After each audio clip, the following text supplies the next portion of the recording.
How do you show up for other people?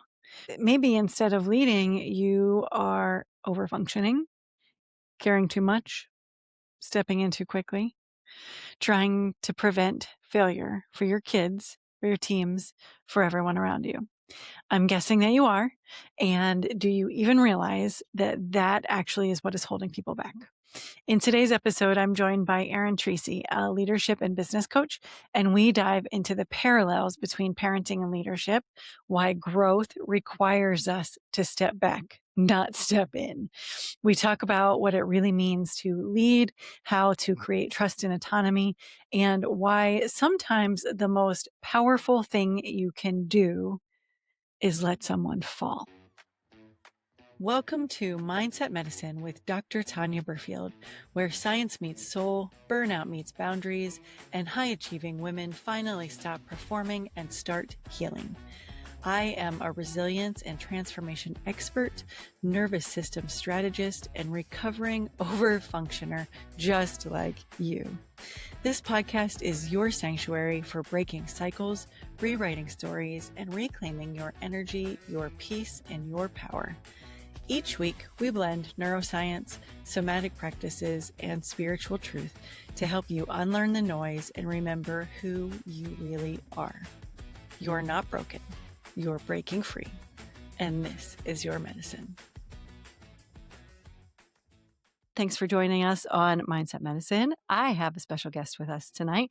So this is Erin Treacy, and she is a leadership and business coach joining us from West Virginia. So hi, Erin. How are you today? I'm good. How are you? I'm so good. It's so great to see you. Thanks so much for joining us. No, I thank you so much. I love getting together and being able to have some really good conversations with folks that the Same. listeners can go, wait, I see myself in that.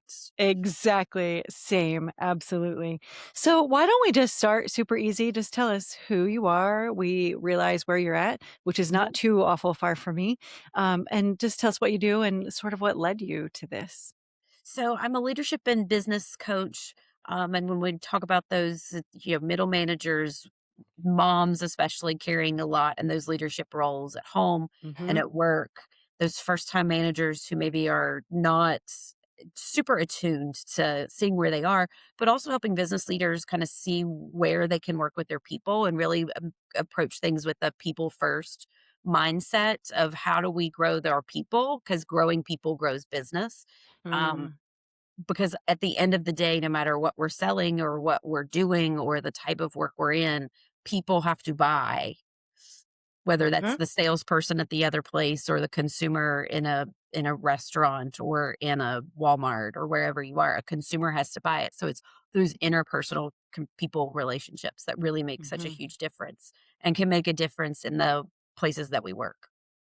Awesome. So you're doing that through coaching. You're meeting with Yeah. people one on So I one. do one-on-one coaching and like business coaching. I do it in groups. I do it one-on-one. And Mm. then I Mm-hmm. often will carry a couple of um, sessions that I'll do on Facebook or set up some lives so that people can sit in on sessions where I kind of see, hey, I've had 15 different conversations on this exact same topic. Mm-hmm. Maybe we should do a little It's workshop and time. just have some fun. Like maybe more than one person could hear this at the same time. Yep.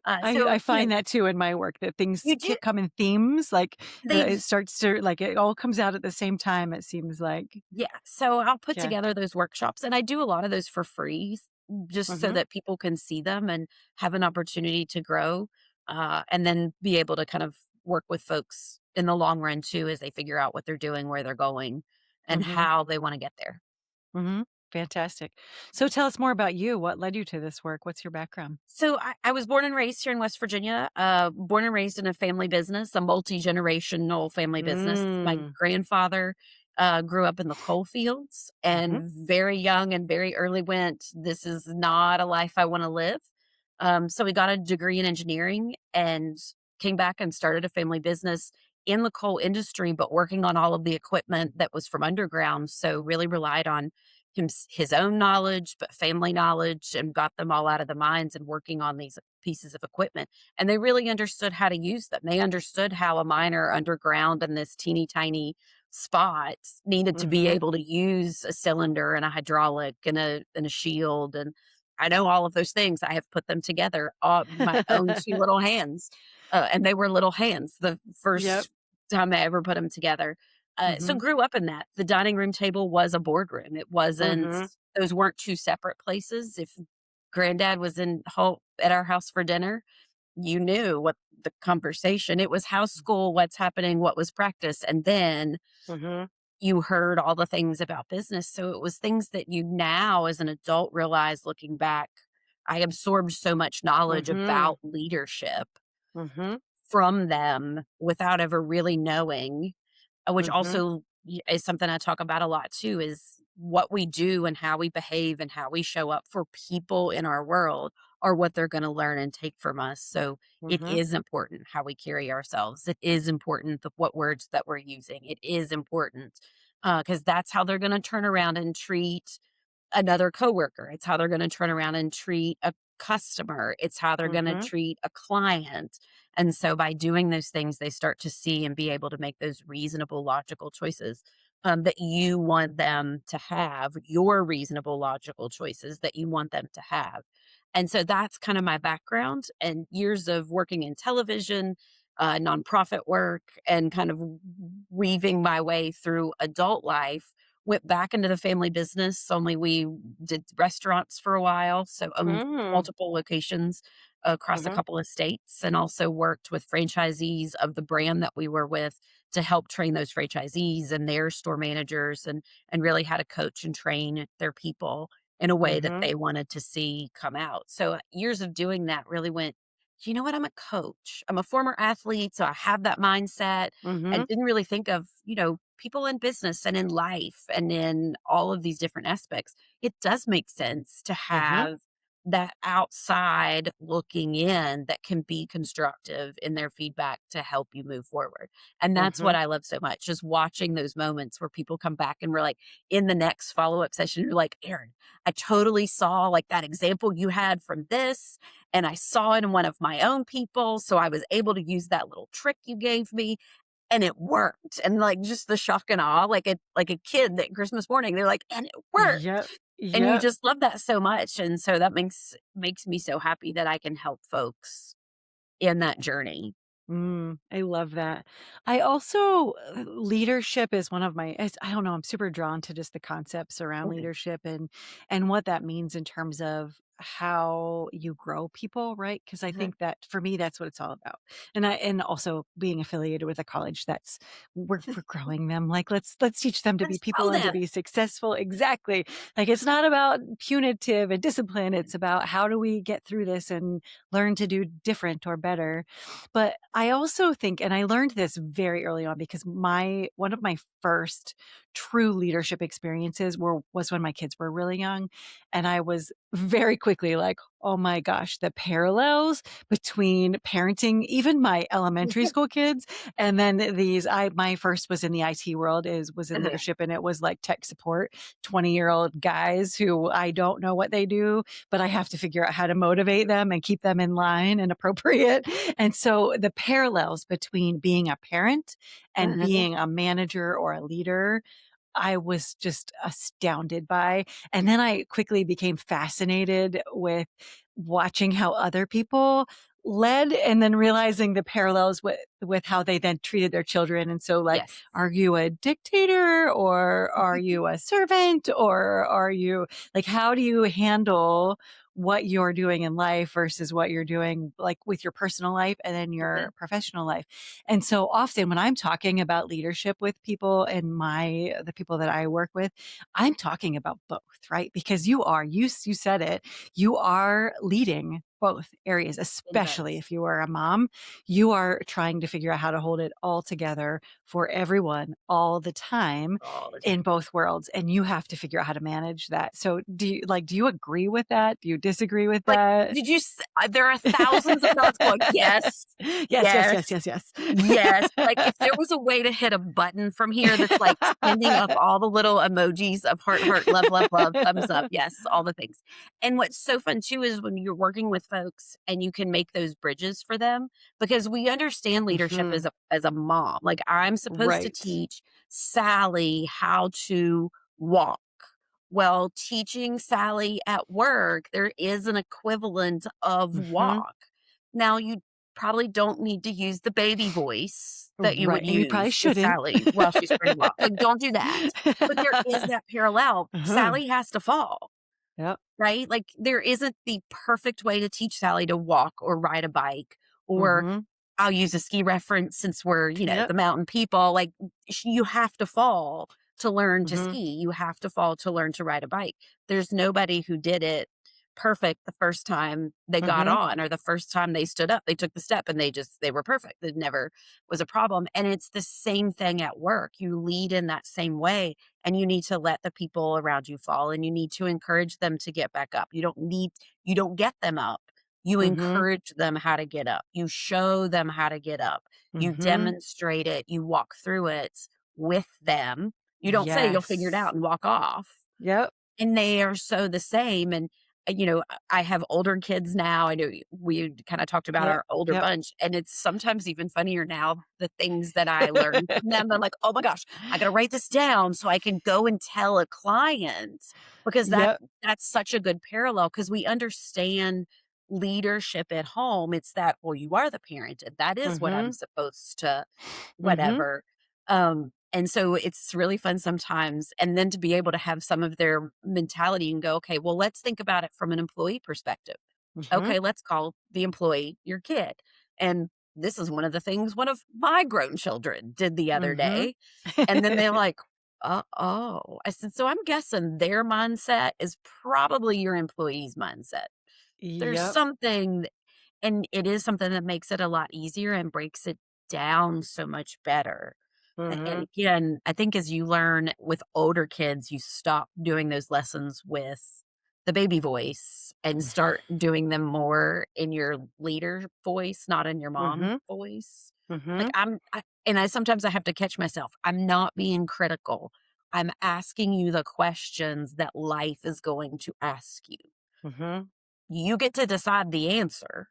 And you just make those pushes, and it's that same thing as the leader in an organization. Mhm. I'm not saying you have to. I'm asking you what your approach is so that you can get there. Yes, and isn't too the I there's so many ways to go with this, but isn't it interesting too? So women especially, this is one of the things we talk about in this area is we carry the burden of so much. And I think that we often as women in leadership positions in the workplace do the same thing. We carry that load with us over there, and therefore we are responsible for everything. I'm struggling with this in one of my realms right now with somebody else. Like there's so much fear associated with failure for both our children and our employees, or what that's going to look like for us if either one of those people fall down. And so how do we help them understand that it's the right thing to do, right? Like it's let them fall down so Let that them they build fall. some resiliency, right? Mhm. Especially for the children. They have to build some resiliency. We are seeing Yeah. that like this generation of incoming employees has no Ha coping skills. And they don't have those coping skills, but it's also because we taught them they don't have to have them. right, Some of my right. favorite my son-in-law is a teacher, so I hear some things from him. I hear some interesting things from him. I But bet. I also follow a lot of teachers on Mhm, TikTok and social media because there's the funniest things and, like, emails mhm. I have gotten from parents, and you're just going, Yes, yes. "Ugh." I've gotten them, I yes. yeah, I mean, I can oh my gosh, you probably have the best stories, and I tell friends all the time, like, their kids are getting ready to go to college. I'm like, "So get in your school's college Facebook Mhm, group." There's all every school has it for mhm, every parent. I said, "Sometimes just reading that is, mhm.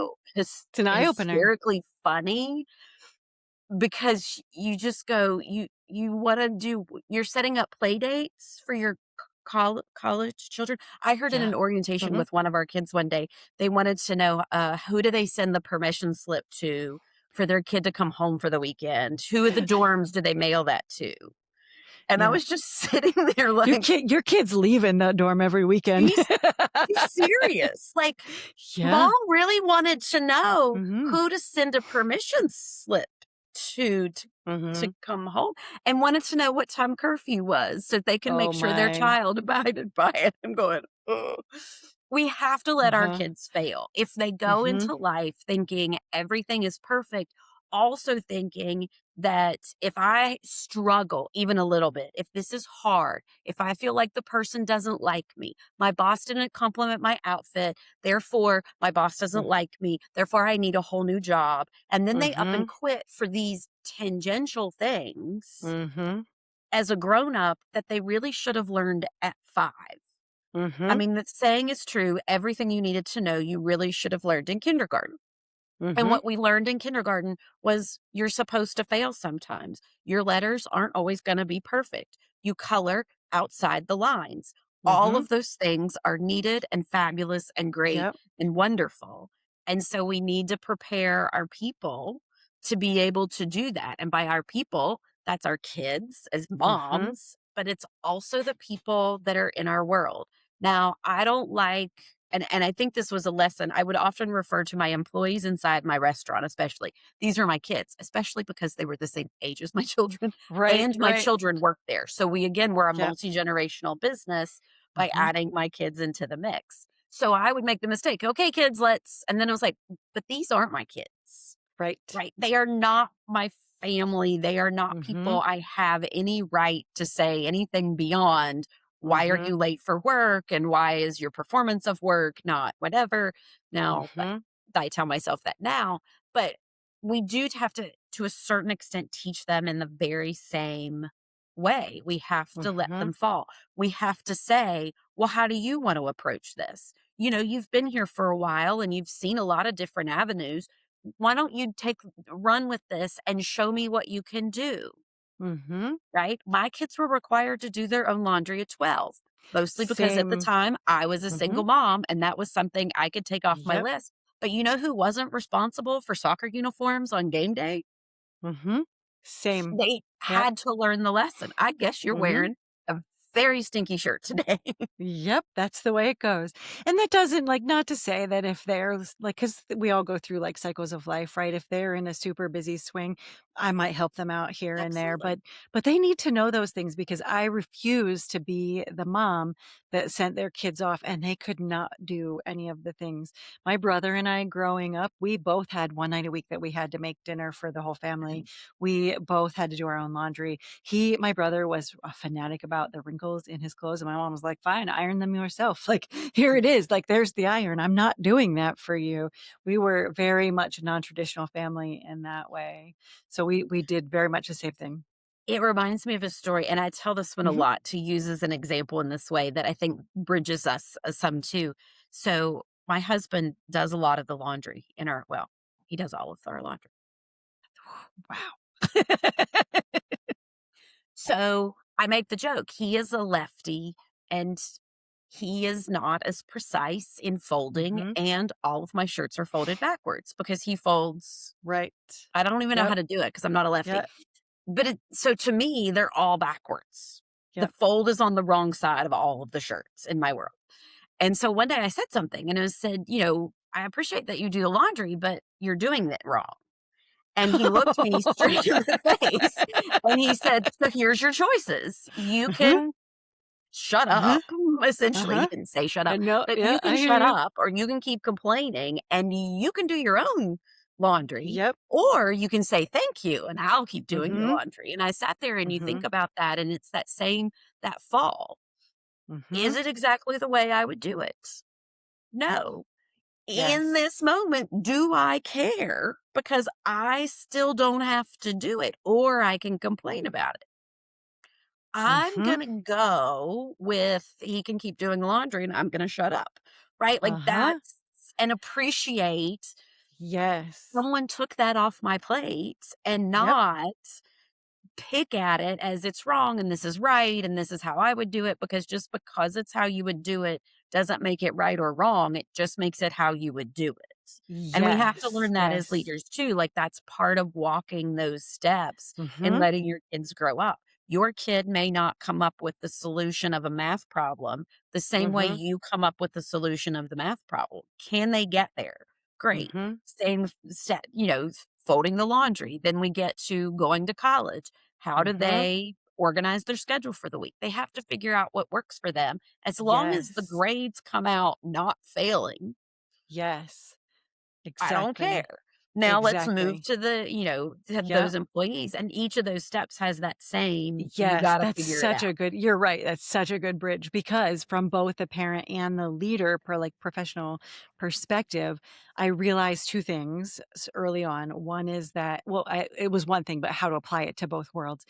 I realized early on that if I told someone what to do, I got the outcome that I was asking for. It probably wasn't as good as if I had And brought them only the into. outcome. Yes. It So was there's for the not the benefit. buy-in, right? Like, there might not be the buy-in, so it's not delivered as well as it could be. But if I brought them into the conversation looking for the solution, then there's buy-in. And also, it's not just my lens, right? Like, I can get so much better and it can be the product and the outcome can be so much better. But it reminds me in a parenting situation when COVID first hit, all 3 of our boys were still at home. 2 were in college and 1 was in high school. And I was like, oh my, this is a lot. So there are 5 of us in this house. We're all trying to share the same internet and like everybody had their own computers, but we like the time and the space, like it was a lot. And I realized very quickly this was not working for us and they were being disgusting and a mess and not cleaning up after themselves and staying up at all hours of the night because their schedules were off. And so I immediately like family meeting, and this is a thing I do in my house, family meeting, sit down, here's the problem, what is our resolution? I need you to help me figure out, like, I'm not asking you 6 times to do this one thing when it's cleaning up a dish or picking up your laundry or whatever it is. What do you want me to do? Do you want me to start charging you money? Because they're all very money oriented. Do you want me to start charging you money? Is that the thing that's going to fix this for us? And they were all like, no, because we're not giving up our money. This is what you'll do. And they came up with this. It was, you tell us one time, and if we don't do it within the time frame that you gave us, you send us a picture and say you didn't do this thing and attach another chore to it. And I was Whoa. like, "Oh my gosh, you're cleaning my registers, the ceiling fans," like, we had all kinds of stuff, and they did it because Yeah. it was their punishment or discipline or whatever that was, and so Well, they or their way did just to it. help around the house. They don't get Right. to live completely. I mean, it's Right, free, we're but not it's doing not. that. There's I'm not doing there's it. responsibility. Yeah, stuff still Right. needs done. Yes, and so I found, like, the same sort of thing with my staff, right? Like, "Here's the problem, guys. How are we gonna resolve this?" And also if I say to them, "Here's the challenge," or "I challenge you to think about this." They love when I say that, and I Mhm. didn't realize I was saying that until they pointed it out to me. Like, "We love it when you give us a challenge. We get to solve that for you." "Great. Well, here's the challenge. How are we gonna fix that?" And then like I said, it just creates a buy-in, and so they're now invested in the Mhm. solution. So that like, I love cool, that. let's do That's that. a Me good too. one. Yeah, I Me love that. too. But it was such a problem solve, but they Mhm. came up with it Right, and right. took the stress off of you. So, and Yes. and I think you could make that, like you said, they were in high school, college, but I mean, Mhm, you could ask that of a middle schooler at, mhm. at certain levels of elementary Sure. school, depending, kid by kid, Yeah. it's very different, but find those Mhm. things that challenge them or make it fun or, you know, Yeah, for but the sure. same thing with an employee, Uh-huh. handing off that thing. I actually just recently did a blog about this, and a friend of mine sent me a response. She's like, I love that line that's hand it to them and say, I want you to take responsibility for this and show me, how often, check in with me how you're doing. And it Mhm, it lets them really feel creative, which mhm. is gonna bring back so much more, and it feels trust, so, like, they felt your trust Yes. in that mom trusts us to do Yep. And whatever the thing is, autonomy, right? They don't and wanna just check autonomy. boxes all of the time. Yeah, They want to have the trust and the autonomy to be able to know that we are yeah, counting on them and that they have a responsibility. yeah. Absolutely. I love that. It reminds me a little bit of a story. Because my youngest son is a skier, and when he was younger, his anxiety was through the roof, and we struggled to try to get him integrated into the world because his stress level was so high about every little thing. And when I think he was 14 or 15, he wanted to be a ski instructor. Well, it's an hour drive to the slopes, but I was like, Oh, "This is an experience this child needs, so we are gonna do this for him." So we drove him up every day, and it wasn't like the first couple of times, it was so stressful because his anxiety was so high that he was not handling himself very well, and he came home after 2 or 3 days of working, and he was like, "I don't think my boss likes me." I was like, "Well, tell me about that. Like, give me some more information." And he explained a little bit, and I said, "Okay, here's what I think. You are not speaking for yourself, right? You want your mom to call and ask questions and to well, find the I can do that. information and provide it for you. I'm happy to do that for you. But what do you think Oh, your boss thinks about that?" I'm not happy to do that, but I'm trying to get this kid moving, right? And so I was like, "What do you think your boss thinks about that?" And he went, "Oh gosh." I was like, "Yeah. Uh-huh. He thinks you're mama's boy and that I'm controlling you and that you can't move without me. And that's not good for any of us. So how mm-mm. about you try it?" And it flipped a switch for him. All he had to do was understand that other perspective, and it changed everything Yeah. to the point that he was getting like really positive reviews and free lunches off of the reviews that he was getting because they did some really cool positive motivations for their employees. And that changed his whole life. Like that experience changed his whole life. Now I'm still like, he's 20 now, and I'm still like, "Oh, look at you talking like an adult." He's in the army, like he's handling life just fine. But I'm like, "Look He's at you handling being an life. adult." Yeah. He's We'll have got to it talk about now. that whole Yeah. ski experience. I was a ski Yeah. instructor too. That was my first job Ah, that was not in the that was family his. business. Although I Yeah. guess it sort of was, the ski school director was my coach. So it Mhm. sort of was in the family business, I There guess. was a comfortability there, but still. Made I mean, that made was it a little the easier that being one of the yeah. few girls on staff. I'm sure. That whole thing was just an experience. Like, they had a job fair, and we drove up, and I was like, "I'll wait in the car." And he's like, "No, no, you have to come in." And I was like, "Trey, that's not how this works." And so I was like, "I'll come in, but I'll stand off to the side. Like, I don't need to be a part of this conversation." And the woman, and it was a family business too. And the woman that was like greeting everybody said, "Hi, how can I help you?" And he went, "Job." And you could see her react because he's like 14. You could see her react. And I am at the side, like cracking up laughing. And she saw me and was like, "Okay, I got this." And then she worked him through the process. But she's like, this poor child was so awkward and so not Oh. capable. But I mean, it was the same thing, right? Like, you just got to continue to grow them and give them the Mhm. experiences. It's the same thing with your employees. They need the Absolutely. experience in order to grow. I'm always thinking about my succession plan. Like, if this person leaves or if I Yeah. leave, what's next? Who's coming? How are we growing? These people have to be prepared to handle things if somebody has to step out for, Mhm. a day, a week, a month, forever. Like, what happens? Well, and I think too, just understanding the other person's job. Like in our restaurant, we were a 50 style diner.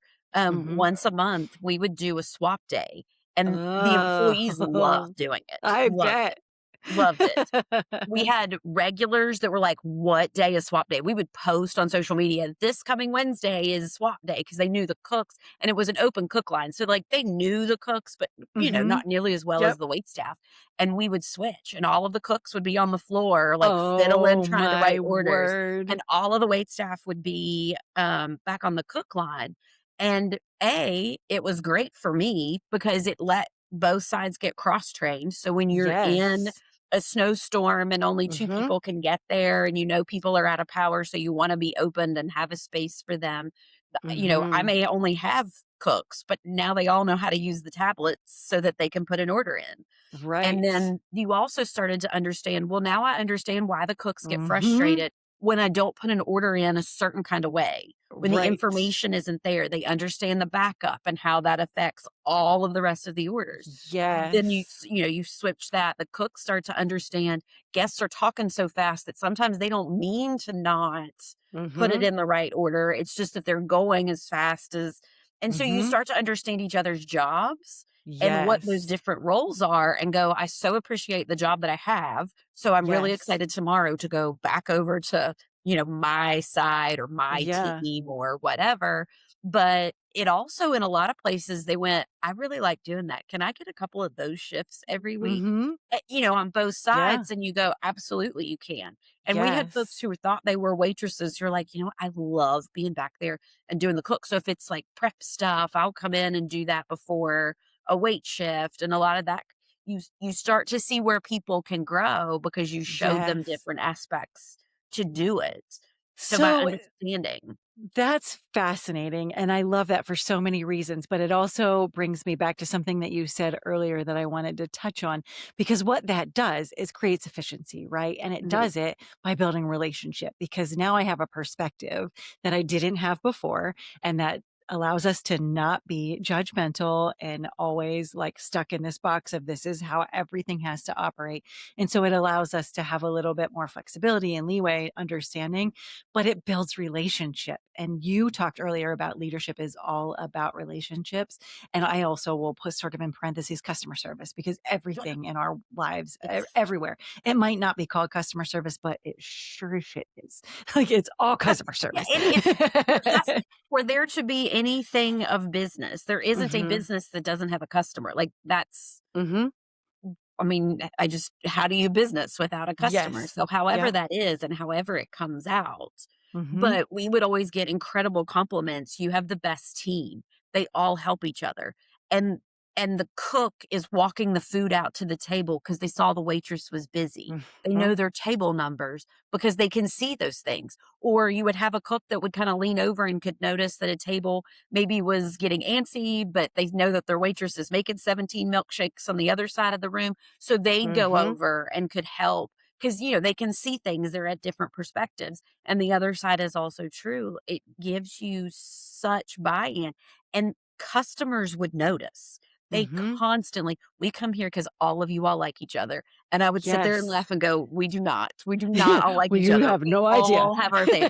But everybody is working towards Hmm. the same thing, and because we understand where everybody is coming from, it's much I don't have to love you Hmm. to you be my neighbor and you be on my team and us move forward and get where we need to go. And I think that's such a Hmm. good lesson for that. Is those the customer feels it.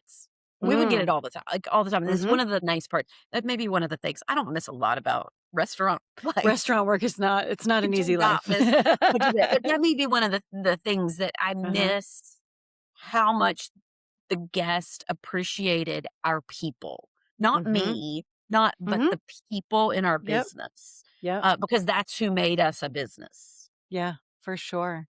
I also I like the parallel here to our personal lives too, because again, as women, we assume responsibility for anything and everything. And I think that my challenge here is swap those things up a little bit. Mhm. Have, if you are the laundry doer, have your partner or your kids do the laundry and vice versa. Whether it's cooking or dish doing or paying the bills or running errands or, whatever the responsibilities are, switch those up on occasion Yeah. so that we can see the perspective of everyone around us. Like for me, I hate grocery shopping. It is a thing that I loathe and refuse to do. And so typically I order our groceries and my husband picks them up. Like that's because I'm also controlling and perfectionist, and he cannot be See, controlled in a grocery he store. should Yeah, yeah, I wouldn't do that either. it's a I bad started to idea. say, "No, no, Mhm. maybe you should," and I'm like, No, there's no budget for him to hit the grocery store by himself, and so we have to do this in a way that works for us. And then over the weekend, I was in the same grocery store 3 times in one day for my grandmother, and so when the employees start saying to me, "Ooh, you've been here a lot," I'm like, "Yeah, my life's in the toilet." So we have to figure out how to do that a little bit better, and so my husband, who is so amazing with my grandmother, he's been taking her to the grocery store, "Oh." either we'll all go and then he entertains her because it's just the most ridiculous, funny thing to watch the 2 of them navigate each other, or he'll at least try to figure out how to make it a little bit easier for me. So I think that if we can figure out how to create some swaps and things that instead of feeling like contentious or like we're pushing against one another, how do we sort of bridge that or bring it together in a way that is supportive and Mhm. not blamey? Because I think we do a lot of We blaming do. of one another. It is definitely fast sit in your seat, I'm gonna start to appreciate. People thought I What? was I explained how to read a P&L. Mhm. Everybody's like, why Mhm. can't we have a raise?" Okay, great. Let's learn Mhm. why we can't have a raise. And so we sat Yep. and went through a P and L and said, okay, somebody show me where raises are in this. And once they Yep. saw it, it was, oh, but we make this much Yeah. money. I had one kid raise, it was like, so how much profit, everything we sell, a burger's $6 or whatever it was. How much of that $6 do you all think is profit? And they're like, 100%. Huh. It's good lesson, yeah. Good lesson. Teach your Yep. kids. I mean, Mhm. a house budget and a P&L, the exact same thing. Then that Yep. also then teaches them how to do rent when they get to college, Mhm. how to make sure those things are done. But it was so funny because people thought I was nuts. And I said, but you know what? When I start having a fit that you spilled a whole thing of burger all over the floor, and that's such a, they know how much money that burger on the floor costs Right. and why they need to Right. pay attention and why it's important we need to not do those things Yes. because they now are making that same equivalency to that's my paycheck. That's my Mhm. raise I can't have Mhm. at this next Yeah. thing. They have That a sense of responsibility mhm. now. I Yeah, even love if you that. made it about that, like, Yeah. the raise you want, you just spilled all over the floor because you thought it Too was bad real for you. fun. That's where it went.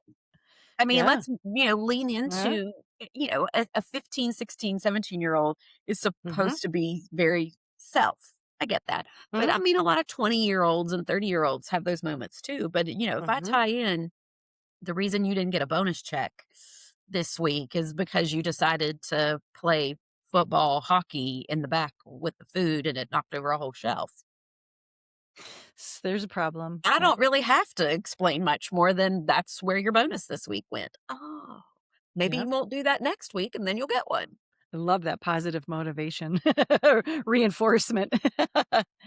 Are there any other, like, themes? Because we talked about this earlier, where we're often seeing things in themes. Do you have anything current that's recurring that you're seeing just over and over again? Recurring right now. I don't know that I have a super recurring that kind of parallels one that seems that's like not outside of what I see in the long run. The one I see kind of the most, and especially from moms and dads and from leaders, is I so repeat myself. I say it over and over and Mhm. over. I was in a little bit of joy the other day. My one of my daughters is a therapist she works with middle school students, and she's like, "Mom, I have told this kid this concept that she's trying to get kid to understand over Mhm. and over and over and over, and I went, what must that be like?" And it's such an easy thing, and she recites it back to me, and then she goes and does this, and then just completely ignores me, and I'm just sitting there going, what Hmm. must that be like? How I about don't that? know. And I said, "I'll use one back on you," and she's like, "Oh, Lord," and just kinda shook her head. This was a few years ago. She was going to get her master's in counseling, and she wanted to go to away to school. We live in Huntington. She went to Marshall for her undergrad. And she's like, for my master's, I'm going to go to another school in another state that she'd wanted to go to for a very long time. And she gets there, and we knew what the requirements were to finish her counseling Mhm. degree and then all of the clinical hours that had to go with it. And this is going to be like a 5-year run of all of the stuff that has to Mhm. get done. And I mean, I had sat in meetings. I went to like orientation and toured campus and helped ask questions and met professors in the department. It's a master's program, so there's not thousands of students. You get to meet Mhm. your professors and know them pretty well in Yep. a master's program. And she's the first day of class and she calls hysterical. And I'm looking, I'm like, your class didn't Y start 20 minutes ago. How are you hysterical? She says, I mean, she was just up there and she was talking 5 years, Mom. It's going to take 5 years. Really? Yeah. I said, "Bitch, you've told me that it's gonna take 5 years 150 times.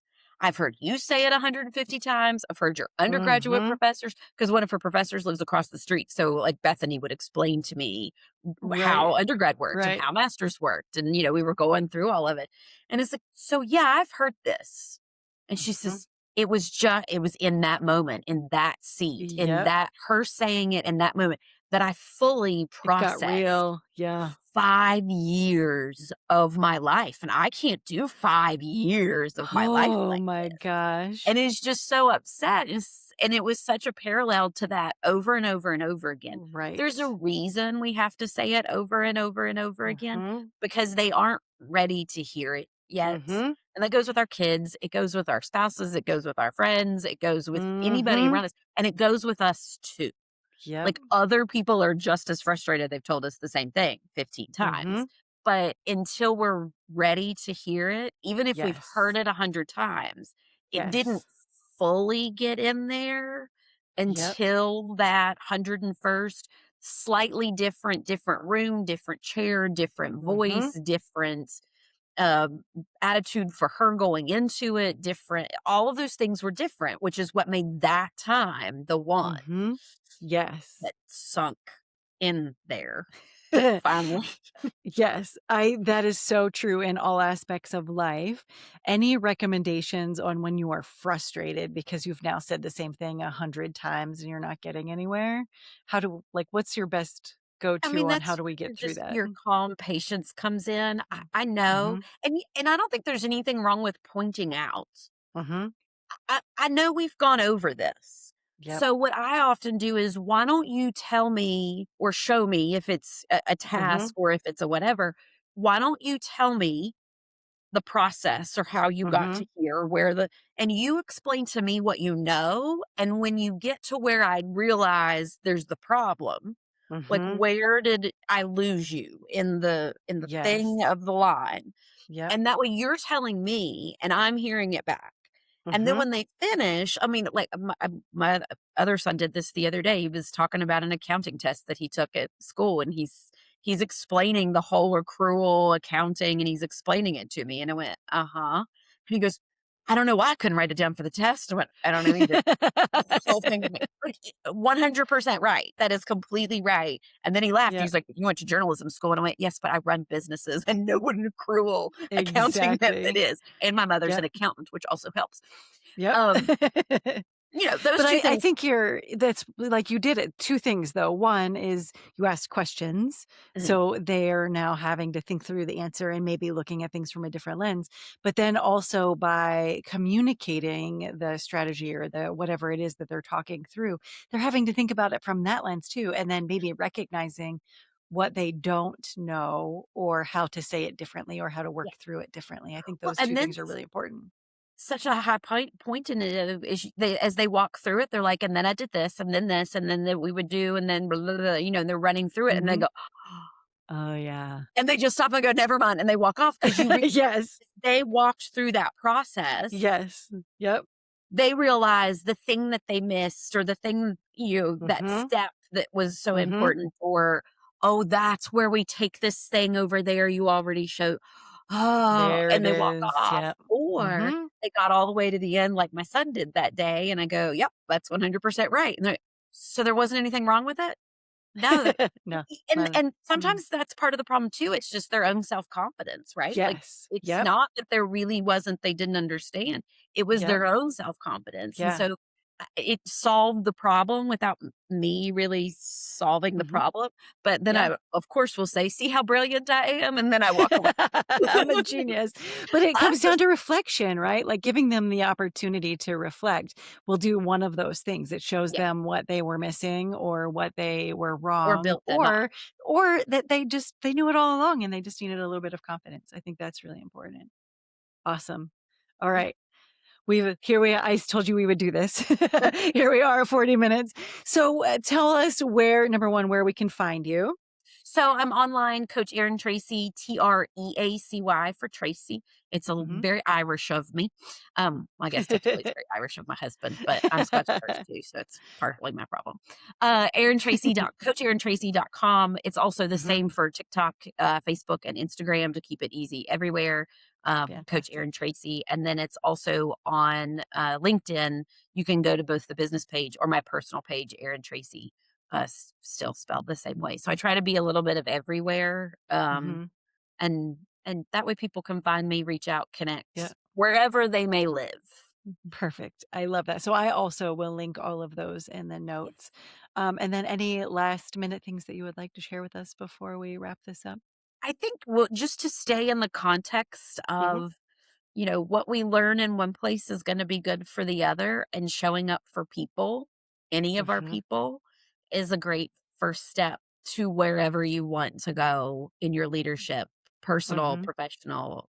Showing up's the key. Yeah, I agree with that. And listening, right? Like I think Mhm. that so many people are so busy trying to tell us what to do that they forget to listen to what's actually happening. Thank you so much for joining us. So here's what I want you to sit with from this conversation. Where in your life are you doing too much? Where are you stepping in too quickly? carrying responsibility that was never yours to hold. Because leadership, whether that is at home or at work, is not about controlling the outcome. It's about creating space for growth. And that requires trust. It requires patience. And honestly, it requires you to be willing to get uncomfortable. You are not broken. You are disconnected. And the way back is learning to know yourself, trust yourself, align your life, and lead with real power. If this resonated with you, I am going deeper on this work in Substack. This is where I will share more reflections and tools and real life applications each week. You can find the link in the show notes. And if you know someone who needs this, send it to them. Until next time, I love you.